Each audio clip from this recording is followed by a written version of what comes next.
네, 이렇게 다양한 피처들을 조작을 하고 생성을 하게 되면 마지막에 그래서 최종 모델의 입력값으로 어떤 피처를 사용할 것인가 하는 피처 셀렉션을 하게 되는데요.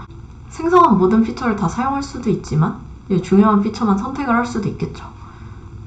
기본적으로 피처 셀렉션이라는 인자를 이제 제공을 해주고 있습니다. 그래서 피처 셀렉션 2로 하게 되면 중요한 것만 선택을 하게 되는데, 여기서 피처 셀렉션 스레시홀드를 주게 되면 피처의 중요도에 따라서 얼만큼의 피처를 선택할지를 결정하게 됩니다.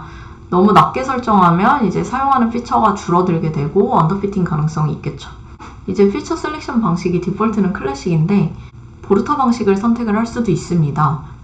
클래식이면 피처 값을 무작위로 섞어서 모델의 변수에 대한 의존도를 파악하는 퍼뮤테이션, 순열 방식을 사용을 하게 되고요. 보르타 같은 경우에는 랜덤 포레스트를 기반으로 변수를 선택을 하게 됩니다. 이 피처 셀렉션을 하기 위해서 원래는 데이터 사이언티스트들이 전진 선택법이나 후진 소거법, 단계별 선택법 이런 식으로 해서 하나하나의 피처가 모델에 얼만큼의 영향을 미치는지를 판단해 가면서 선택을 하기도 하는데요. 이 파이캐럿 같은 경우에는 이 부분을 자동화하기 위해서 그 하나하나 선택하는 방식은 너무 오래 걸리기 때문에 그 방식을 사용하지 않고 피처 자체의 그런 중요도를 판단할 수 있는 방식으로 자동화를 해두었다라고 보시면 되겠습니다.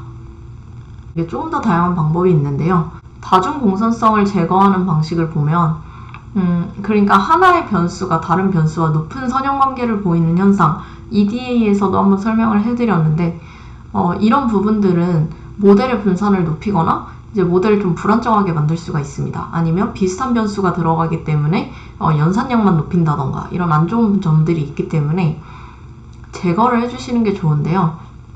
그래서 여기 Remove Multicollinearity를 True로 두게 되면 두 개의 변수 중에 하나의 변수만 이제 남기게 됩니다. 이 부분을 확인을 해보면 콘크리트 데이터가 이렇게 있고요. 타겟을 스트렝스로 해서 셋업을 한 다음에 이 remove 전의 경우에 컬럼을 생성을 해보고 이제는 멀티콜로니얼리티 스레시홀드를 디폴트 값은 0.9인데 0.6으로 줘서 좀 더 스레시홀드를 낮춰보겠습니다.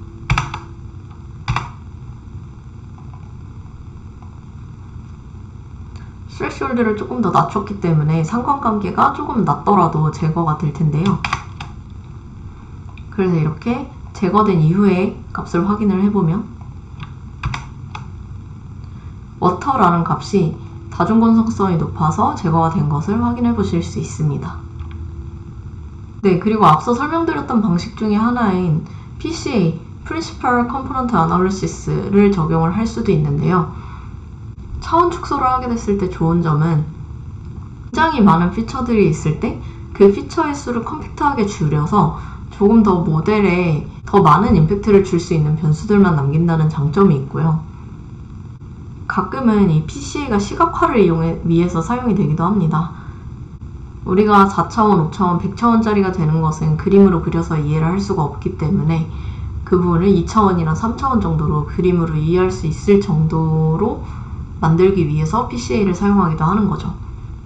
PCA를 true로 두게 되면 차원 축소를 진행을 하게 되고 정수이면 남길 피처의 수로 판단을 하게 되고 소수이면 전체 피처 중에 남길 피처의 비율이라고 생각을 하게 됩니다.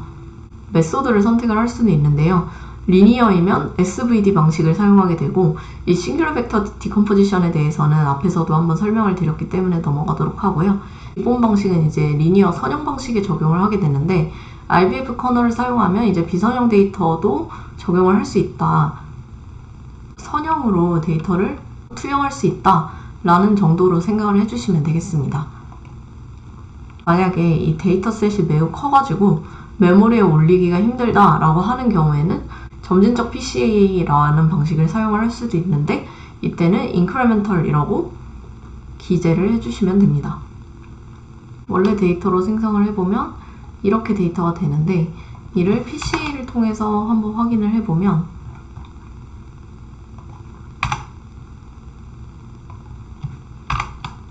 이렇게 컴포넌트 2개만 남게 됩니다.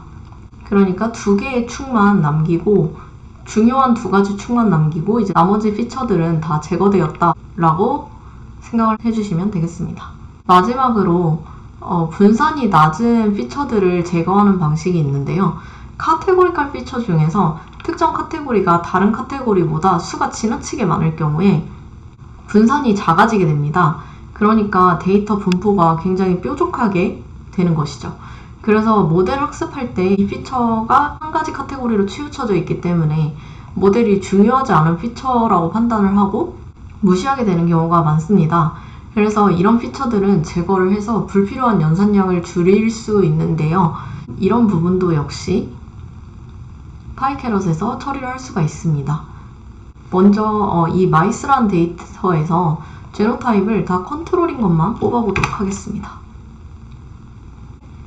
제노타입이 다 컨트롤인 것만 남게 됐고요.